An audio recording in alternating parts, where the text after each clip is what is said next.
Welcome back friends. तो आज हम ज्योग्राफी की क्लासेस स्टार्ट कर रहे हैं। लेक्चर 1 में हम डिस्कस करेंगे political division of India. One shot video रहने वाली है। आपको बता दें हमने 60 डेज की सीरीज स्टार्ट की। आज से हमारा फर्स्ट लेक्चर रहेगा।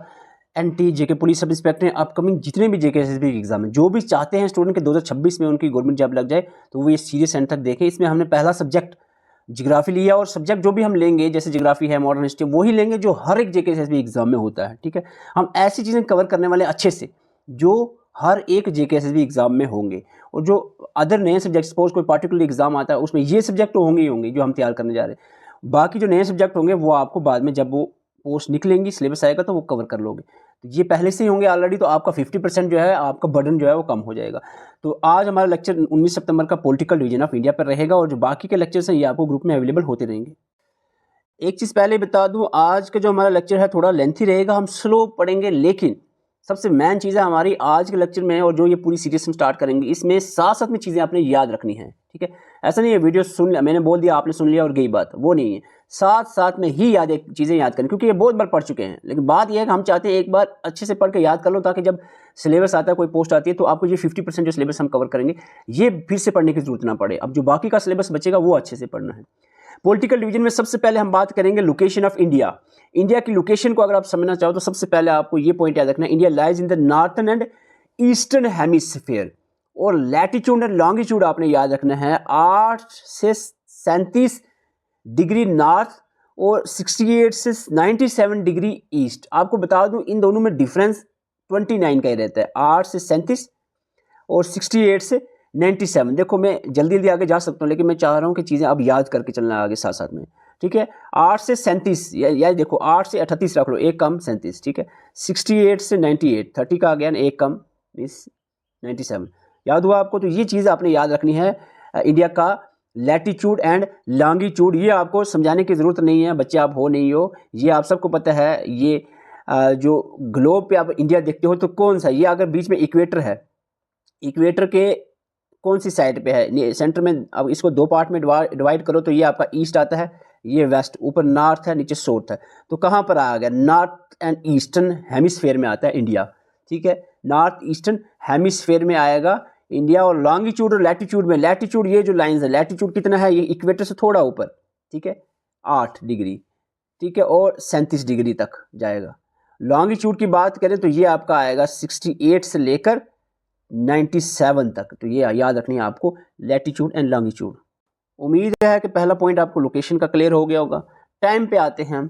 टाइम पे क्वेश्चन बन सकता है, आपको पूछा जाए कि जो इंडियन स्टैंडर्ड टाइम है कौन सा, वो लॉन्गिट्यूड जो इंडियन स्टैंडर्ड टाइम लिया गया वो है आपका 82 डिग्री 30 मिनट ईस्ट। लॉन्गिट्यूड जो है ये इंडियन स्टैंडर्ड टाइम लिया गया है, because it passes the middle of India से ये गुजर रहा है। इसको ही हम इसी लॉन्गिट्यूड को, कौन सा 82 डिग्री 30 मिनट वाला ईस्ट लॉन्गिट्यूड जो है, इसको हमने इंडियन स्टैंडर्ड टाइम जो है ये लॉन्गिट्यूड को मानकर हम चलते हैं। ये मिर्ज़ापुर यूपी से, ये बिल्कुल सेंटर से पास होता है। और ये आपको क्वेश्चन पूछा जाता है बहुत बार कि जो पूरे वर्ल्ड का जो बिल्कुल बीच वाला है ग्रीनविच मीन टाइम लॉन्गिट्यूड है, इसके कितने आगे है? ये 5 घंटे 30 मिनट आगे है। ये जो हमारा इंडियन स्टैंडर्ड टाइम का लॉन्गिट्यूड है। क्लियर है? तो कितना डिफरेंस है ग्रीनविच मीन टाइम से इंडिया में के टाइम से, कितना डिफरेंस है?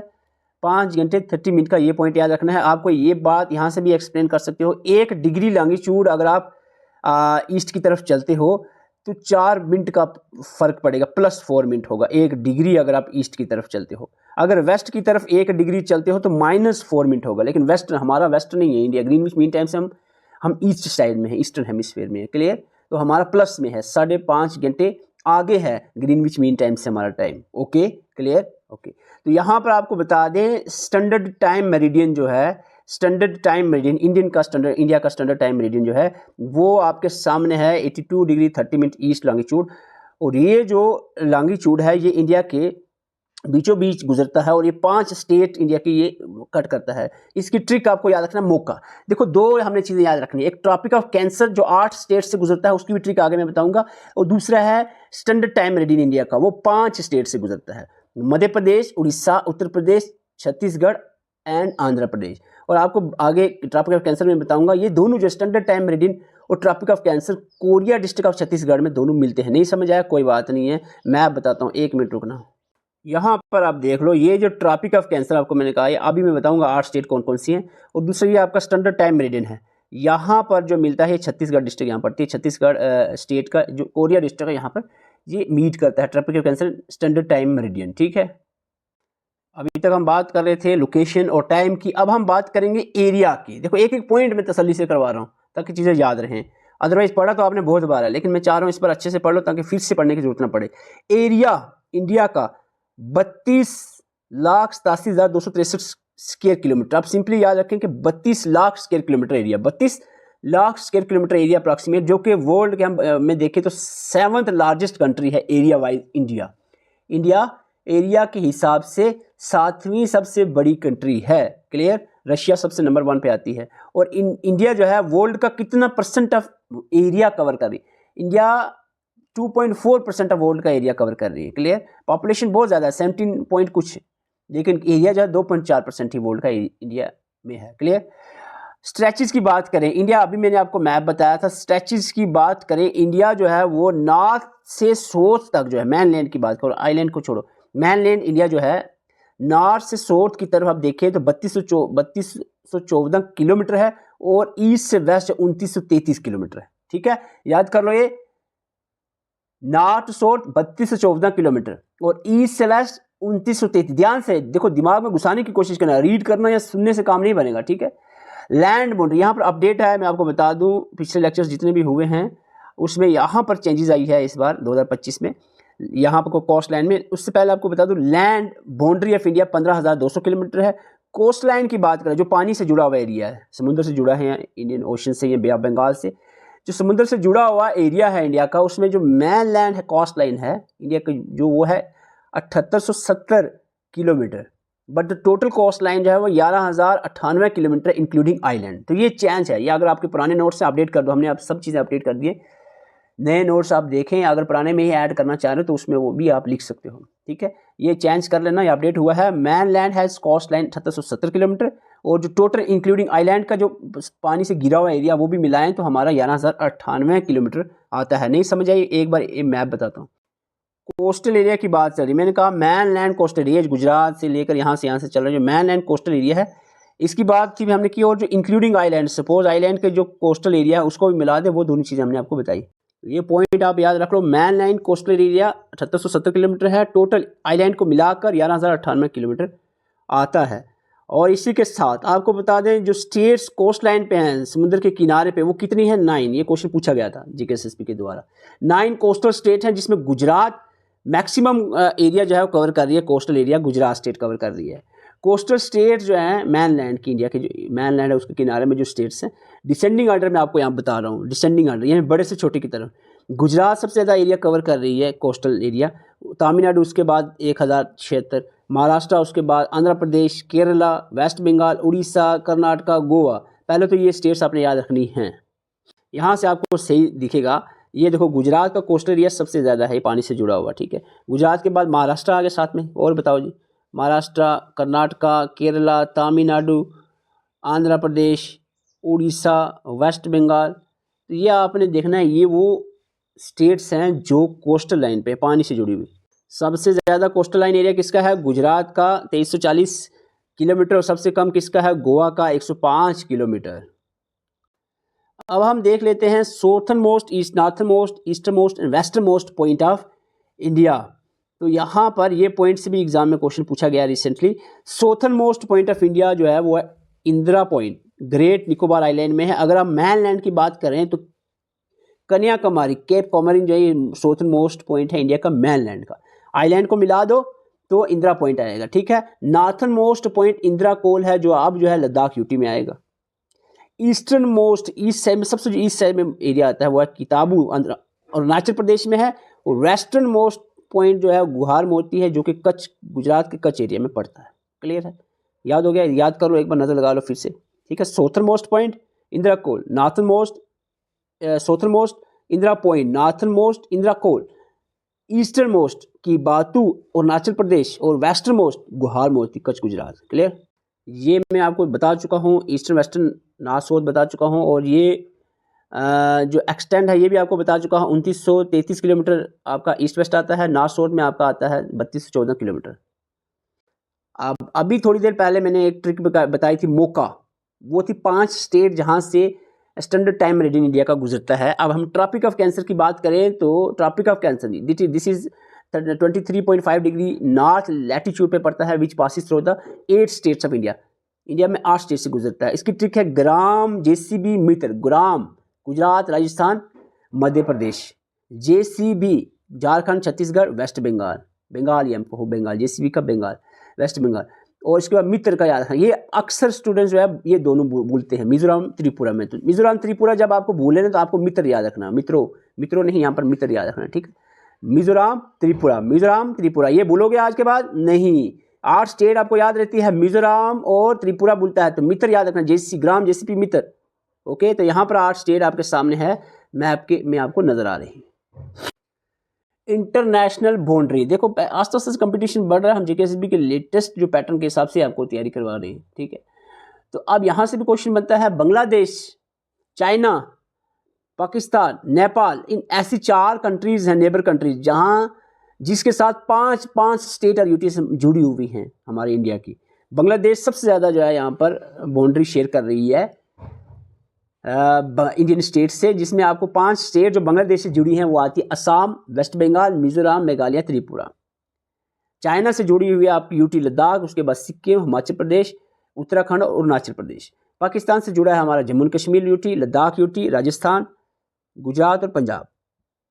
नेपाल से जुड़ा हुआ है आपका उत्तराखंड, उत्तर प्रदेश, बिहार, वेस्ट बंगाल, सिक्किम। म्यांमार से अरुणाचल प्रदेश, नागालैंड, मणिपुर, मिजोरम। और भूटान से जुड़ा है आपका अरुणाचल प्रदेश, असम, वेस्ट बंगाल, सिक्किम। और अफगानिस्तान में छोटा सा हमारा वक्कन कॉरिडोर है जो कि लद्दाख एरिया में पड़ेगा। इस चीज़ को आपको यहाँ से समझना पड़ेगा। मैप को अच्छे से, मैप मैंने डाल दिया है, इसको अच्छे से मैं रिक्वेस्ट करूँगा, मैप को एटलीस्ट 15-20 मिनट इसको अच्छे से देखते रहो। कौन सी जगह नेपाल है आपके सामने, नेपाल ये है। देखो जी, उत्तराखंड जुड़ा है, उत्तर प्रदेश जुड़ा है, बिहार जुड़ा है, इस तरह से आपने देखना है। वेस्ट बंगाल और सिक्किम जुड़ा हुआ है। इसी तरह भूटान है, सिक्किम जुड़ा है, वेस्ट बंगाल जुड़ा है, असम जुड़ा है, अरुणाचल प्रदेश जुड़ा है, ठीक है। इसके बाद इधर आपका म्यांमार आ जाएगी, ये म्यांमार है, बुर्मा है। इसका आपको कौन सा जुड़ा है वो आपने देखना है। मिजोरम जुड़ा है, मणिपुर जुड़ा है, नागालैंड जुड़ा है। तो ये इस तरह से देखना है। वेस्ट बंगाल बीच में आपका बांग्लादेश है, ठीक है। बांग्लादेश से कौन सी जुड़ी है, तो ये आपको मैप को थोड़ा सा टाइम देना पड़ेगा। पॉलिटिकल डिवीजन की बात है, थोड़ा सा हम और आगे बढ़ेंगे। इंडियन स्टेट्स और यूटीज के बारे में बताया हम 28, याद रख लो 28 स्टेट्स हैं अभी एट प्रेजेंट इंडिया के अंदर, और 8 यूनियन टेरिटरीज हैं एज ऑफ 2025 सितंबर की बात कर रहा हूँ। अगर अपडेट हो जाता है तो बाद की बात है, वो हम ऐड कर देंगे। अब कभी 26 में ऐड होता है या कुछ। अब आपको बता दूं कुछ ऐसी स्टेट्स हैं जिसकी माना जाता है कि 2 कैपिटल्स हैं। जैसे महाराष्ट्र की समर कैपिटल मुंबई और विंटर कैपिटल नागपुर है। हिमाचल प्रदेश की शिमला समर और धर्मशाला विंटर है। और उत्तराखंड की बेरसरेन और गिरसेन के हैं समर, विंटर में देहरादून। जम्मू कश्मीर की श्रीनगर समर और विंटर में जम्मू कैपिटल रहेगी। लद्दाख के भी कहीं माना जाता है। ओवरऑल हम लेह को मानते हैं, लेकिन अगर हम देखें लेह समर कैपिटल और करगिल जो है विंटर कैपिटल मानी जाती है। और स्टेट इनके कैपिटल भी याद आप कर लो, ये मैं आप पर छोड़ता हूँ। 2-3 चीज़ें आपको छोड़ूंगा, जैसे इस पर स्टेट्स से लिखी हुई, बिल्कुल आप इजीली इसको याद कर सकते हो। और यूटीज़ का मैं यहाँ बता देता हूँ। यूटीज़ में आपको याद रखना है 8 यूटीज़ हैं। आपको पता है दादरा नगर हवेली एंड दमन दो ये मर्ज हो गई थी, अभी 1 यूटी है और उसकी कैपिटल दमन है। दूसरा आपको बता दें अंडमान निकोबार आइलैंड की पोर्ट ब्लेयर पहले थी कैपिटल, अब इसकी श्री विजयपुरम हो गई है। ये इंपॉर्टेंट है, 2 चीज़ें अपडेट है। लद्दाख नई यूटी बनी है। Leh and Kargil capital Jammu Kashmir UT बनी है। श्रीनगर और जम्मू इसकी कैपिटल है। लक्षद्वीप की कावारट्टी। चंडीगढ़ पुडुचेरी दिल्ली। ये तो जरूरत नहीं याद करने की, आपको याद यहाँ तक लेह लद्दाख का भी पता ही होगा आपको। यहाँ से कुछ चीज़ें याद रखनी है आपको, और भी खास करके यहाँ पर आपको ये ही 3 पॉइंट याद रखना है इधर से, बाकी आपको पता आता है। क्लियर। एक और पॉइंट मैं ऐड कर रहा हूँ यहाँ पर, 5 top states of India by population के हिसाब से 5 टॉप नंबर पे। उत्तर प्रदेश, ये क्वेश्चन पूछा, अगर 5 याद रखना है, 1 का नहीं हो, ऐसे पूछते हैं क्वेश्चन। उत्तर प्रदेश नंबर 1, दूसरे नंबर महाराष्ट्र, बिहार, वेस्ट बंगाल, मध्य प्रदेश 5वें नंबर पे है। सबसे पहले पे है पॉपुलेशन के हिसाब से सबसे ज़्यादा लोग कहाँ पर हैं, यूपी में। दूसरे नंबर महाराष्ट्र, ठीक है। तीसरे पे बिहार, यूपी बिहार इकट्ठा नहीं आप लेना, बीच में महाराष्ट्र डाल दो, ठीक है। पॉपुलेशन के हिसाब से वेस्ट बंगाल, देन मध्य प्रदेश। और एरिया के हिसाब से राजस्थान बहुत बड़ा एरिया है यार, रेगिस्तान समझ था, डेजर्ट वगैरह, वो एरिया ही एरिया समझ, सबसे ज़्यादा एरिया। मध्य प्रदेश एरिया में दूसरे नंबर पे, महाराष्ट्र तीसरे पे, उत्तर प्रदेश चौथे पे और गुजरात एरिया में 5वें नंबर पे आएगा। तो ये आपने अच्छे से याद करना है। अब यहाँ कहानी खत्म नहीं होगी। अब ग्रुप में आपको मैं डालूंगा पीडीएफ, उसको 1 घंटा आपने देना है, 1 घंटा अच्छे से। बस मैं नहीं कहूँगा 10 घंटे पढ़ लो, 1 घंटा। 60 डेज का हमने मिशन स्टार्ट किया, हम 60% सिलेबस 60 डेज में कवर कर देंगे, कॉमन सिलेबस। बाकी 40% डिफरेंट होता है सिलेबस, और वो डिफरेंट जो है आप बाद में पढ़ोगे जब एडवर्टाइजमेंट जब जो भी आती है। अब थोड़ा जगह से भी और एडवांस हो रहा है, मैं आपको बता दूं, ये चार्ट मैं आपको दे दूंगा। स्टेट कब बनी है, इसकी ऑफिशियल लैंग्वेज, ये भी आपको चार्ट पढ़ना पड़ेगा। जैसे आंध्र प्रदेश फॉर्मेशन डेट कब ये बनी है, 1 अक्टूबर 1953 में ये स्टेट बनी। और थर्ड फ्रॉम मद्रास स्टेट जो थी, इससे ये निकली है, तेलुगु स्पीकिंग एरिया था, इस अलग किया गया और लैंग्वेज इसकी तेलुगु। इसी तरह हिमाचल प्रदेश 25 जनवरी 1950 में बना as a part of C statehood, इनको मिला है 1971 में, ठीक है। और from the chief commissioner's province से निकाला गया, इसको हिंदी इसके ऑफिशियल लैंग्वेज। तो ये चार्ट मैं आपको दे दूंगा, इस चार्ट को भी आपने रीड आउट करना है, ठीक है। आपको बता दें, हमने जो ये मिशन चलाया है 60 डेज का, हर एक सब्जेक्ट का हम एक लेक्चर यूट्यूब पे डालेंगे, जैसे यानी पब्लिक करेंगे। बाकी सारे हमारे अनलिस्टेड रहेंगे, जो सिर्फ ग्रुप मेंबर को अवेलेबल होंगे। पॉलिटिकल डिवीजन हमने डाल दिया, बाकी के जो लेक्चर्स हैं आपको ग्रुप में मिलेंगे। हिस्ट्री में आप एक लेक्चर हम डाल देंगे, advent of European president movements, और बाकी के सारे लेक्चर्स जो हैं वो आपको ग्रुप में मिलेंगे। इसी तरह जम्मू एंड कश्मीर की हिस्ट्री में कश्मीर की हिस्ट्री डालेंगे, बाकी के टॉपिक जो है आपको ग्रुप में अवेलेबल होंगे। कंप्यूटर में हम एक बेसिक कंप्यूटर डालेंगे। इसी तरह से हर एक सब्जेक्ट का हम एक एक टॉपिक जो है आपका यूट्यूब पे डालेंगे। आपको अच्छा लगता है, आपको समझ आती है, तो ही आप जो है हमारे ग्रुप में इस मिशन में ज्वाइन करें। व्हाट्सअप नंबर आपके सामने है, इस पर आप मैसेज करके ज्वाइन कर सकते हैं व्हाट्सअप ग्रुप। पार्टिकुलर एग्जाम, जैसे कुछ एग्जाम की हमारे अलग से तैयारी चल रही है, उसमें हम नहीं करेंगे ये जो हमारा मिशन है। जैसे कि wild life guard, inspector fire, क्योंकि इसका एग्जाम अक्टूबर में होना है, इसमें हम चेंजेस नहीं लाएंगे। लेबोरेटरी अटेंडेंट और नर्सिंग एड का हमारा सिलेबस थोड़ा डिफरेंट है, कॉमन जीके भी जैसा नहीं है। इसमें हमारे जो ग्रुप चल रहे हैं वो काम, इनमें से किसी 4 में से किसी एक का आप ज्वाइन करना चाह रहे हो तो आप पार्टिकुलर ग्रुप में जाओगे। लेकिन आप जनरली 60% जो हम 60 डेज सिलेबस कवर करेंगे वो हमारा बाकी अपकमिंग जेकेएसबी एग्जाम के लिए रहने वाला है। उसमें NT, JK police sub inspector, upcoming patwari, finance accountant, VLW, junior assistant patwari, जो भी अपकमिंग पोस्ट है उनके लिए ये हमारा मिशन रहेगा। नंबर आपके सामने है, स्क्रीनशॉट लेकर मैसेज कर सकते हैं। मैसेज तभी करें अगर आपको समझ आया है, फ़ायदा हुआ है, अगर लग रहा है कि इस तरह से हम चलेंगे तो 60% सिलेबस कवर हो जाएगा, और ये बहुत ही हेल्पफुल रहने वाला है आपके लिए। आपको बता दूं, वैसे आपको नेपाल में क्या हो रहा है और जम्मू कश्मीर में डोडा में क्या चल रहा है, इसी न्यूज़ में ही आप रहोगे, 1 साल आपका निकल जाएगा और नौकरी चली जाएगी हाथ से। अगर आपने पढ़ना है तो फिर लग जाओ इस मिशन में, ज्वाइन कर लो, अपने सबसे तैयारी आप अच्छे से करोगे। Thank you for watching. Channel पर चैनल को सब्सक्राइब कर सकते हैं। अगर आपने ज्वाइन करा है, नंबर पर मैसेज करके ज्वाइन कर सकते हैं।